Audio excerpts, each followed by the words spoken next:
You know, we all tell ourselves a story about what getting old is going to be like, a comforting story. But what if that story is completely wrong? This isn't based on some theory or a bunch of statistics. No, this is a reality check from someone who spent 30 years, 3 decades, on the front lines witnessing the unvarnished truth about aging, family, and what it really means to be alone. This is how our source starts, with this incredibly powerful statement. It's not a gentle suggestion. It's someone looking you right in the eye and telling you that your most deeply held belief, that your family will be there for you, is wrong. It's meant to grab you, to make you stop and listen, because the future we're all imagining for ourselves, well, it might just be a dangerous fantasy. And here it is, the big one, the comforting lie we all cling to, that after a whole lifetime of loving people and sacrificing for them, someone will be there to return the favor at the end. But the person who wrote our source material says this is a dangerous illusion, and the evidence they've collected over 30 years is about to just completely tear it apart. So, where does this brutal truth actually come from? Well, for 3 decades, this nursing home director kept meticulous visitor logs, every single name, every single date. This isn't about feelings or opinions. This is about cold, hard data. It's the simple, undeniable truth of who actually shows up. And those logs, they revealed a pattern that was just heartbreakingly predictable. For the first 6 months or so, guilt and obligation are running high, so families visit, often. But then life happens. Their own jobs, their own kids, their own problems start to pile up, and the visits just drop off a cliff. After a year, the new normal isn't a weekly visit. The new normal is absence. Just let that number sink in. 80%.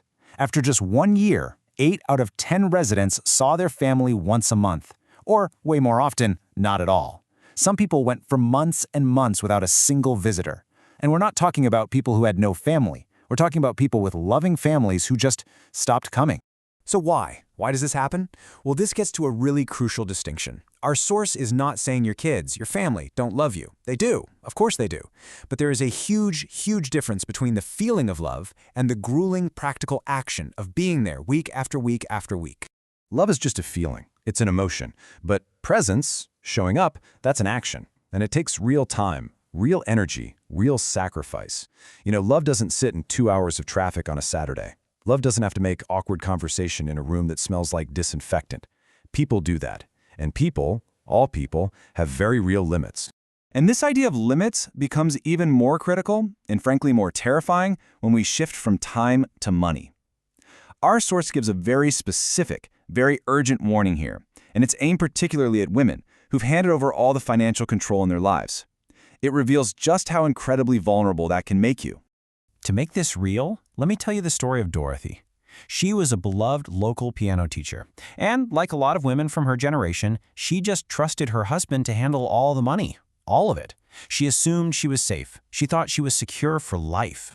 But after he passed away, the very foundation of her world just crumbled. She discovered a secret he had kept from her for years, a massive second mortgage he had taken out on the home she thought they owned free and clear. And just like that, overnight, she was drowning in a debt she could never possibly pay.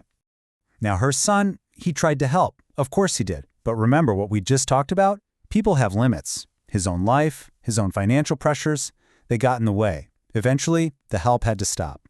And Dorothy lost the house. She lost everything she thought was hers, all because she wasn't in the loop on her own financial life. So Dorothy ended up in care, feeling confused and deeply ashamed. Not because she didn't have money at one point, but because she didn't know where her money was. Her complete, unquestioning trust, without any verification, was what ultimately destroyed her security. Okay, so that was a tough story. But listen, it's not all doom and gloom, not by a long shot. Because amidst all these cautionary tales, there were residents who flourished. They weren't just getting by, they were actually thriving. And their stories give us a really clear blueprint for how to do this right. So what did these people have in common? It really boils down to one powerful idea: radical self-reliance. They had their own money that nobody else could touch. They made their own decisions about their care long before it became a crisis. And most importantly, they accepted the hard truth that when it comes right down to it, you will effectively be alone. They didn't wait for a savior because they had already saved themselves. And the absolute poster child for this was a resident named Vera. Now, on paper, Vera should have been the loneliest person in the entire facility. She showed up at 87 years old, she was a widow, had no kids, and no close family anywhere nearby. But Vera was one of the happiest people there, and this was her secret. Now, this wasn't some bitter, cynical philosophy. Not at all. It was actually her strategy for happiness. By building a life that didn't depend on anyone else showing up, every kind word, every visit, it was all a wonderful surprise. It was a gift, not an unmet expectation that would lead to disappointment. And this wasn't just some abstract idea she had. She put it into action. She started a book club. At 89, she learned how to use email to keep in touch with old friends. She played cards with the staff. She built her own community, right there. Her happiness came from inside her. It wasn't something she waited for someone else to deliver to her doorstep.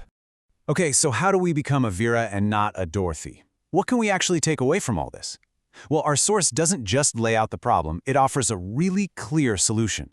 It's all about moving from a state of fear into a state of active preparation.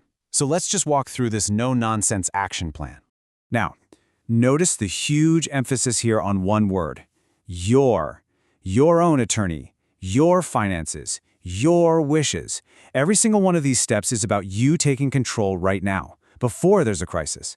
This isn't about being paranoid, it's about being a responsible adult. It's about hiring a lawyer who answers only to you.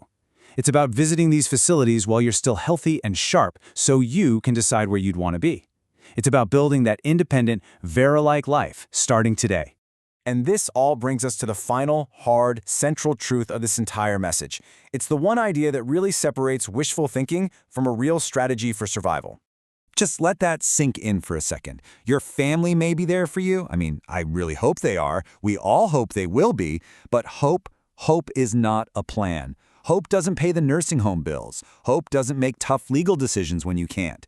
Hope cannot be your strategy for the most vulnerable time of your entire life. You need an actual plan. And look, it's okay if this stuff scares you a little. Frankly, a little bit of fear here is healthy. It's rational. But that fear isn't meant to paralyze you. No, our source argues that fear is actually a call to action. And the only productive, powerful response to that fear is preparation. It's doing something about it. So we'll end on this. You've now heard the testimony from 3 decades on the front lines. You've seen the hard data from the visitor logs, and you've heard the real-life stories of those who faltered and those who thrived. The truth is right here in front of you. The only question left is, what are you going to do about it? Will you be ready?